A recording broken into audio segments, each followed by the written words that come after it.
There's no such thing as a safe drug. By the time a drug's approved and it hits the general population, we don't know even 50% of the side effects that are involved with that drug. We were being trained to misinform people. I spent 15 years in the pharmaceutical industry working for some of the major manufacturers.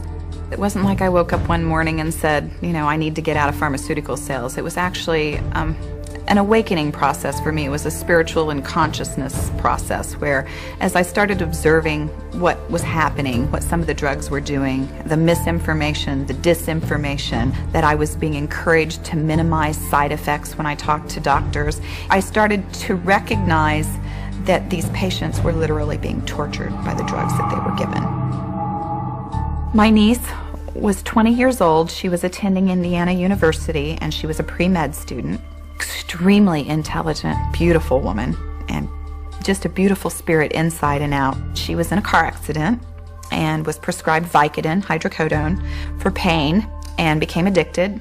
While she was studying, she determined that the sedative properties of her drugs were keeping her from being able to concentrate, so she purchased some ephedra, which is a stimulant. She had a drug interaction and ended up in the emergency room at the local hospital. And they tagged her with a bipolar illness diagnosis, not a drug toxicity or reaction to the drugs that she was on. And they started giving her more major antipsychotics and mood stabilizers. And that set her on the road to becoming a mental patient. She eventually had to drop out of school after a 5-month period of trying to withdraw from Effexor and all of the other antipsychotics and drugs that they had put her on. She was extremely severely depressed, and her mom was on her way home to take her forcibly back to the psychiatrist and get her placed back on drugs. So my niece walked into her younger sister's room and took an angel-shaped lantern that was filled with oil and poured it over herself and ignited it, and she burned herself alive. It was a promise that I made to her that I would not let her memory be sullied, that I would tell people what in fact had happened to her, and that she would not be remembered as a mentally or genetically defective person, that I would not allow that to happen. And I realized that there are thousands and thousands of those people out there, and they need a voice, and I'm serving as that voice. Now, how's this for a very scary number? In the last 10 years, the use of antipsychotic drugs on young children and teenagers has increased more than 500%. There's growing concern these drugs are being given in even greater doses to kids in foster care, putting them in a virtual chemical straitjacket. Here's national correspondent Byron Pitts with tonight's Eye on Your Children. Yes, this child is on 6 different psychotropic drugs, 7 different psychotropic drugs. Gwen Olson is a child advocate and a former pharmaceutical rep who quit her job and wrote this book, Confessions of an RX Drug Pusher, after seeing so many children given so many drugs. They clamp down on the central nervous system. In effect, they reduce your mobility and that sort of thing. So they're sort of like a chemical straitjacket.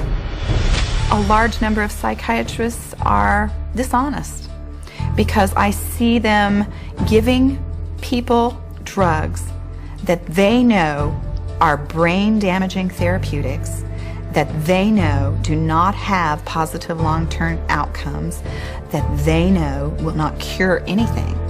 They just take a list of symptoms and then they call it a mental illness or a mental disorder. And these are voted upon by psychiatrists. We can define people as being mentally ill, and therefore we can sell more drugs for the pharmaceutical industry. It's an extremely lucrative alliance because there's no scientific data that's required for a psychiatrist to diagnose a mental illness. There's no blood test, there's no urine test, there's no PET scan, there's no medical evidence required. And so therefore that broadens the potential patient population considerably. I was so disillusioned as well as angry when I really found out how much deception, how much misinformation was taking place, and how I had been used in that game. Because I literally was the one who was on the front lines. I was harming people unintentionally, but I was responsible. And I carry a burden for that now.